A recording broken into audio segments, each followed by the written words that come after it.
Во гласот на Америка има многумина кои говорат 1, 2 или 3 јазици. Според ново истражување, лицата кои се така способни како нашите новинари се поотпорни на губитокот на помнењето што доаѓа со старењето, а и со поголеми шанси во евентуалната битка против Алцхаймеровата болест и другите видови на деменција. Психологот Елен Биалисток од Универзитетот Јорк во Торонто раководела со истражувањето што опфатило 450 пациенти со Алцхаймерова болест.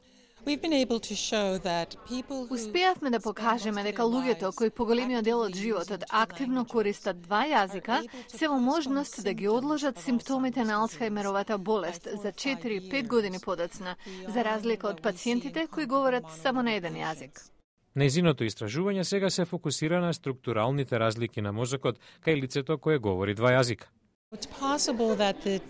Можно е таквиот мозок да биде подобро поврзан и способен да се спротистави на Алцхаймеровата болест, затоа што има помоќно множество на ментални активности, ментални компоненти.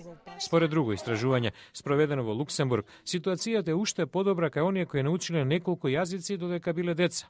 Покажало дека лицата кои говорат 3 или повеќе јазици се во помало опасност од губење на помнењето, за разлика од оние кои говореле 2.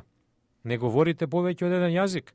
Нема проблем, вели Елен Биалисток. Научете нов јазик и тоа може да ви помогне во мозочната отпорност на стари години, дури и да не го говорите совршено. А барем јазици има многу, зарем не?